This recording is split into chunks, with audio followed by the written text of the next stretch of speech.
Welcome to Onlydales, NASCAR content created by Dale for Dales. This episode belongs to Kevin Harvick.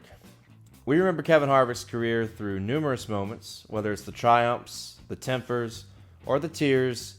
This all solidifies one of NASCAR's greatest through talent, personality, controversy, and heroics. These attributes are objectively evident in the future Hall of Famer, but I think the general NASCAR fan base sleeps on the idea that Kevin Harvick is one of the most underrated American heroes of our generation. Also, he had his own roast. Are you shaking? Not yet. You should be. Because I'm the one on stage that will whip your ass. So. I don't know if you've seen this or not, but this puts him in the conversation as an American hero. I'm not saying everybody that's roasted is an American hero, but he's got to be the only person in the history of anybody that's been a part of NASCAR to be roasted. Pretty insane. I suggest you watch it, back from 2011. You know, it's often pretty standard that athletes and celebrities deflect the hero label used to describe them and kind of push it more towards military, first responders, etc. But I cannot help to use this term to describe Kevin Harvick because of what he's meant to me in my life as a lifelong NASCAR fan. And I'm 27 years old. My true cognitive ability to possess specific memories of watching NASCAR started somewhere between the ages of 4 and 5, sometime around 2000, 2001.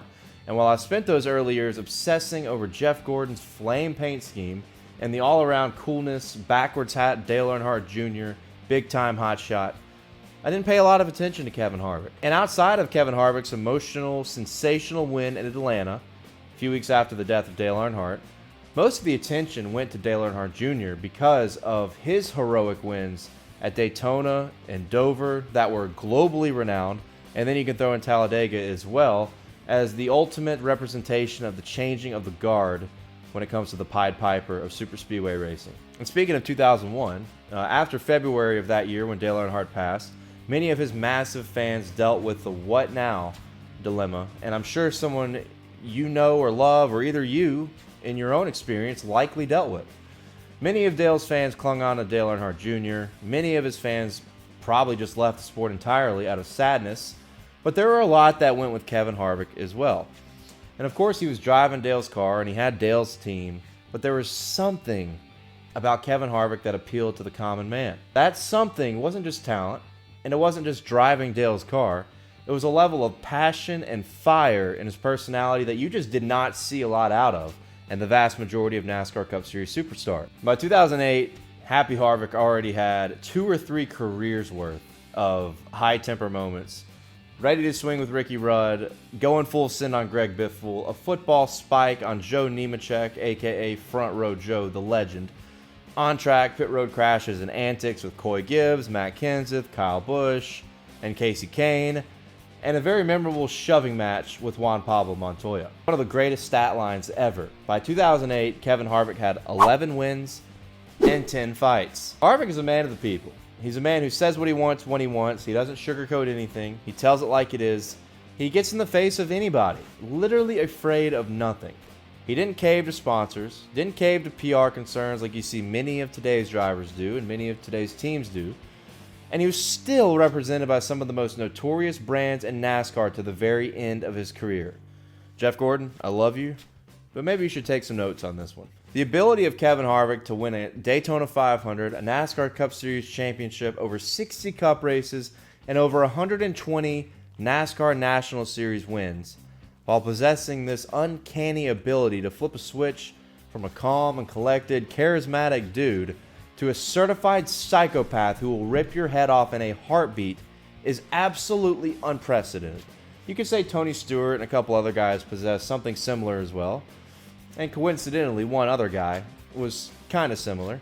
You know, it's pretty ironic to me that the kid replaced the man and turned out to take some of what the man was known for, and he intensified it. Dale Earnhardt was the king of on-track altercations, not so much off-track.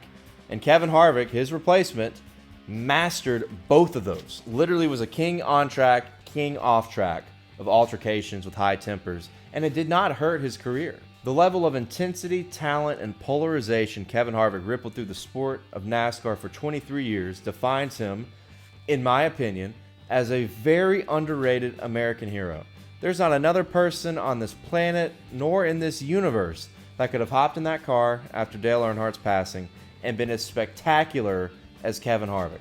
I don't think I've ever seen a prospect in racing in that much of a dramatic spot that was more unfazed by pressure. After blossoming in the latter half of his career and maintaining that animosity with the next era of drivers, the Dillons, Logano, Elliott, etc., Harvick's career gained more meaning by the day as his time dwindled down as a Cup Series driver. Through all the calculated chaos, Kevin Harvick made it 23 years as a Cup Series driver, amidst the retirements of superstars like Jeff Gordon, Dale Jr., Jimmy Johnson, Matt Kenseth, Tony Stewart, Kurt Busch. Kevin outlasted all of them. He's the final remnants of our childhood. It's so depressing, but it's true.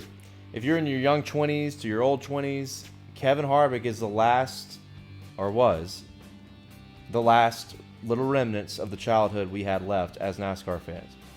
He'll always be a hero to Richard Childress Racing. He'll always be a hero to Stuart Haas Racing. He'll always be a hero to NASCAR, and he will always be a hero to me, and hopefully you as well. I'm beyond thankful that Kevin Harvick has been a major part of my life for nearly a quarter century. I'm excited to see him in the broadcast booth and expanding on his extensive career inside of NASCAR, but I'm going to miss the absolute out of him on the racetrack. Tell me about your favorite Kevin Harvick memory in the comments below, and join me in tears as he hangs up the helmet and we hang up a generation of NASCAR forever. This has been Onlydales, NASCAR content created by Dale for Dales. Thank you for watching, and I'll see you next time. We'll miss you, Happy Harvick.